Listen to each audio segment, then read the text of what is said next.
بسم اللہ الرحمن الرحیم نحمدہ ونصلی علی رسول الکریم اما بعد رب اشرح لی صدری ویسر لی امری واحلل عقدۃ من لسانی یفقہوا قولی اللہم صلی علی محمد وعلی آل محمد کما صلیت علی ابراہیم وعلی آل ابراہیم انک حمید مجید اللہم بارک علی محمد وعلی آل محمد کما بارکت علی ابراہیم وعلی آل ابراہیم انک حمید مجید۔ تو میرے بھائیوں دوستوں، ہماری بات سیرت پہ چل رہی تھی اور بات یہاں تک پہنچی تھی کہ وہ راہب شام کا سفر آپ علیہ الصلوۃ والسلام کا ابو طالب کے ساتھ، پھر اس راہب کا بولنا، پھر آپ علیہ الصلوۃ والسلام کا واپس آنا، اور ابو طالب جو تھے وہ سفر پہ چلے گئے شام۔ اب نبی اکرم صلی اللہ علیہ وسلم کی زندگی میں جو تھے وہ 25 سال کی ہو گئی تھی، اور ایک عورت ہے ختیجۃ الکبریٰ، ان کا بڑا جو مکے میں سب عورتوں سے زیادہ جو مال تھا ان کے پاس، اتنے مال والی عورت تھی، اتنی مال والی عورت تھی کہ کتابوں میں آتا ہے کہ جو خیمے لگانے والے کھونٹے ہوتے ہیں نا، کیلیں، وہ بھی ان کی سونے کی ہوتی تھی، اتنے مال والی عورت تھی۔ اور اس کا مال، اور یہ کیا کرتی تھی، عورت ہونے کے ناطے خود تو کاروبار نہیں کرتی، تجارت نہیں کرتی، کسی اور کو بولتی کہ تم تجارت کرو، اتنا نفع مجھے دو، اتنا تم اٹھاؤ۔ اس کو پتہ چلا نبی پاک صلی اللہ علیہ وسلم کے بارے میں، تو اس نے نبی پاک صلی اللہ علیہ وسلم کو بلایا، اور آپ کی عمر تھی 25 سال اس وقت۔ تو بی بی ختیجۃ الکبریٰ نے آپ کو بلایا اور پھر آپ سے پیسوں کے بارے میں کہ آپ تجارت کرنا چاہتے ہیں تو آپ میرے پیسوں سے تجارت کیجیے اور مجھے بھی بچا کے دے نفع۔ اور ویسے بھی وہ جو ختیجۃ الکبریٰ تھی وہ دوسرے لوگوں کو دیتی تھی پیسے، ایسے آپ علیہ الصلوۃ والسلام کو بھی دے دیے پیسے تجارت کے لیے، تو تجارت کے لیے پیسے۔ اور ایک ان کا غلام تھا میسرہ، عبد تھا، وہ عبد مطلب خریدا ہوا، جس کو پیسوں سے خریدتے نا، وہ غلام تھا بی بی ختیجۃ الکبریٰ کا، وہ بھی ان کے ساتھ بھیجا شام میں تجارت کے لیے۔ میسرہ کو بھی پیسے دیے اور آپ علیہ الصلوۃ والسلام کو بھی پیسے دیے، اور میسرہ کو کہا کہ تمہاری 2 ذمہ داری ہیں، ایک تو تم غلام ہو، تمہاری 2 ذمہ داری، ایک تو تم جو ہے وہ اس کا جو مال کے لیے جا رکھوالی بھی کرنا اور بیچنے والا بھی کام کرنا ہے شام میں۔ تو میسرہ کہتے ہیں، میسرہ بولتے ہیں کہ میں نے نہیں دیکھا آپ علیہ الصلوۃ والسلام جیسے اخلاق والا، کیونکہ لوگ جو ہے جو قریش جو تھے وہ تو غلاموں کو ساتھ نہیں بٹھاتے تھے کھانوں میں، آپ علیہ الصلوۃ میرے ساتھ خود بیٹھتے، میرے ساتھ خود کھانا کھاتے، ہر لمحہ آپ علیہ السلام میرے ساتھ پانی پیتے، حتیٰ کہ اتنا کہ آپ علیہ الصلوۃ والسلام نے مجھے غلام تو سمجھا ہی نہیں، اتنی محبت سے پیش آئے، اتنی محبت سے پیش آئے، حتیٰ کہ ہم شام کے قریب آ کے پہنچے تو پھر ایک راہب ملا، اس راہب نے کہا کہ یہ جو ہے، یہ محمد صلی اللہ علیہ وسلم جو ہیں یہ بڑی اعلیٰ ہستی ہیں، شان والے ہیں کوئی، کیونکہ ان کے اندر بڑی ایک صفت ہے۔ تو بہرحال یہ گئے شام، اور وہاں پہ جتنا مال وہ مکے سے لائے تھے سب بیچ دیا۔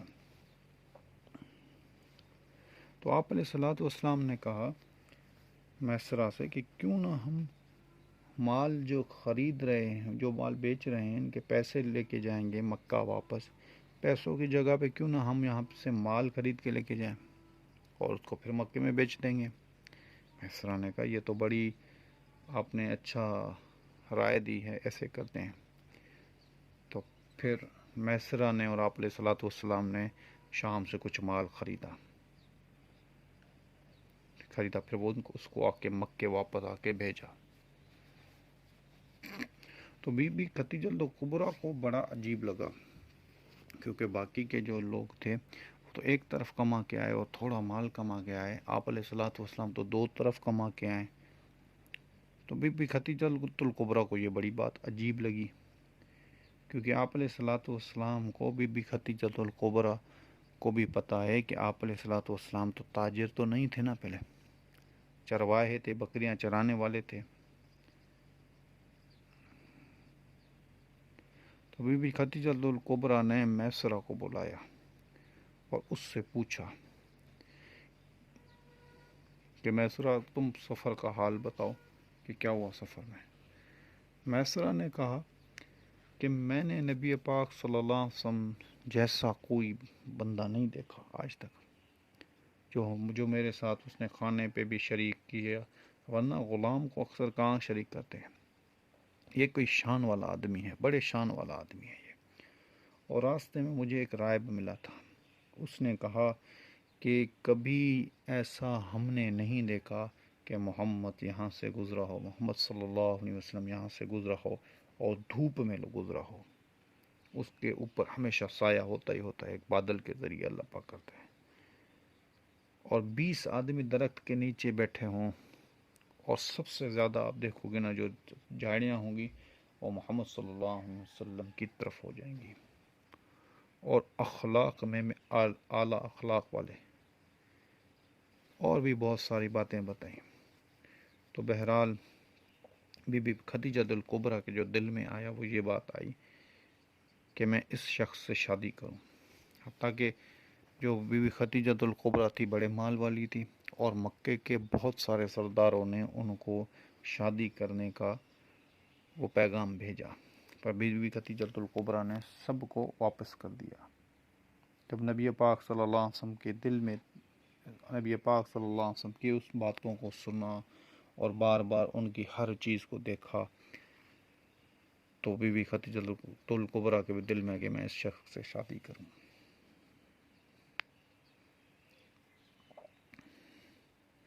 پر اب ان کے دل میں یہ تمنا ہوئی.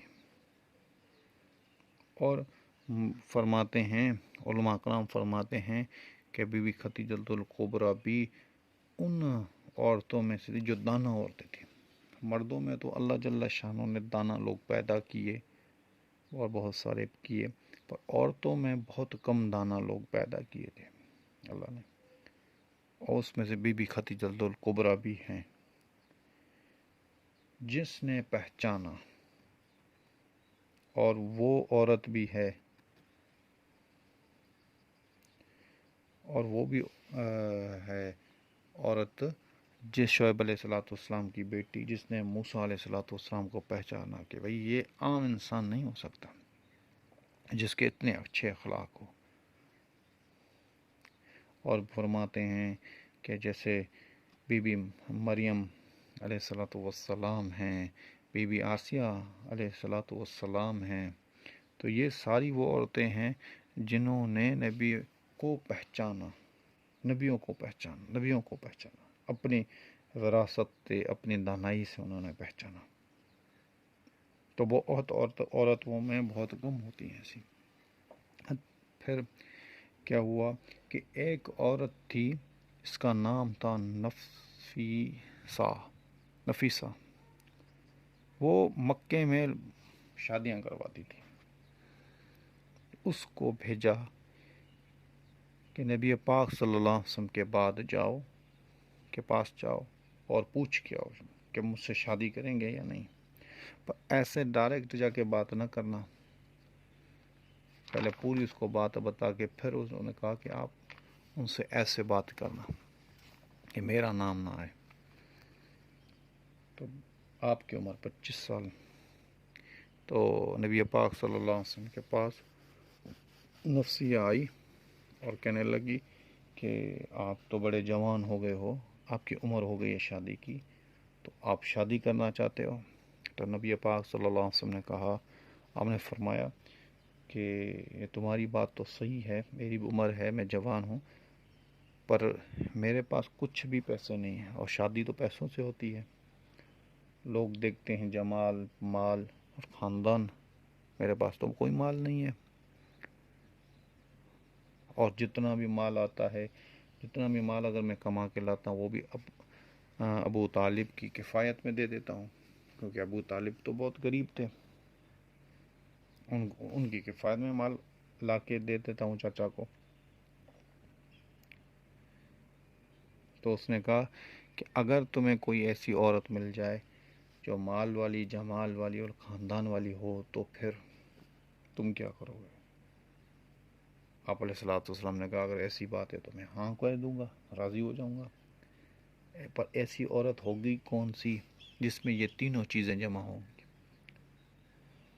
تو انہوں نے کہا کہ بی بی خدیجۃ الکبریٰ، آپ کسی کو بتانا نہیں، بی بی خدیجۃ الکبریٰ نے مجھے خود بھیجا ہے آپ علیہ الصلوۃ والسلام کے پاس۔ انہوں نے کہا کہ یہ ایسے کیسے ہو سکتا ہے؟